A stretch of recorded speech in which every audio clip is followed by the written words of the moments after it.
ஒரு படம் இருக்கு, படத்துடைய பேர் தெரியும் உங்களுக்கு, சுந்தரம் டிராவல்ஸ். அந்த மாதிரி பஸ் எடுத்துக்கிட்டு கிளம்பிட்டாரு. இப்போ அந்த பஸ்ல இருந்து புகை வர்ற மாதிரி இப்ப ஒரு வாயிலிருந்து பொய்யும் அவதூறுமா வந்துகிட்டு இருக்கு. அவரு எனக்கு டாடா பை பை சொல்றாராம். மாண்புமிகு 10 தோல்வி பழனிசாமி அவர்களே, 2019ஆம் ஆண்டிலிருந்து தமிழ்நாட்டு மக்கள் தொடர்ச்சியா உங்களுக்கு டாடா பை பை சொல்லிட்டு தான் இருக்காங்க.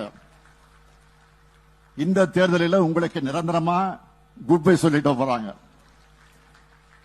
மக்கள் இனி ஒருபோதும் உங்களை நம்ப போறதில்லை. அட ஏன் உங்க கட்சிக்காரங்களை தேர்தல் களத்தில் உங்களை நம்ப தயாரா இல்லை.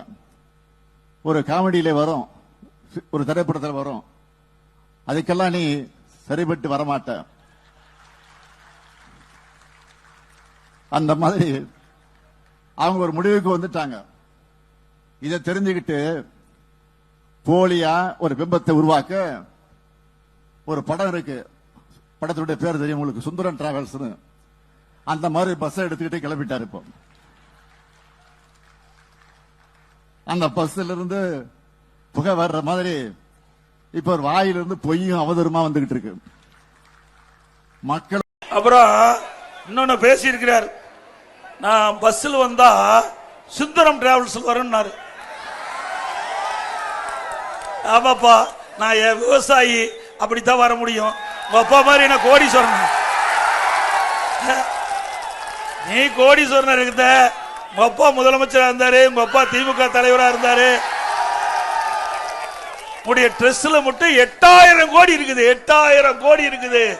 கருணாநிதி குடும்பத்துக்கு ட்ரெஸ்ல 8000 கோடி வச்சிட்டு இருக்கிற நீ. பென்ஸ் பஸ்ல வரலாம், ஹெலிகாப்டர்ல வரலாம், தனி விமானத்தில் கூட இப்ப போயிட்டு இருக்கிற. நான் அப்படித்தான் வர முடியும், என்னுடைய நிலைமை அப்படித்தான். நாட்டு நடப்பு பேசுனா, நாட்டு நடப்பு பேசுன்னு சொன்னா நான் வர்ற பஸ் பத்தி பேசிட்டு இருக்க. பரவாயில்ல, இந்த நாட்டு மக்களுக்கு நான் பஸ்ல வரத தெரிவித்ததுக்கு நன்றி.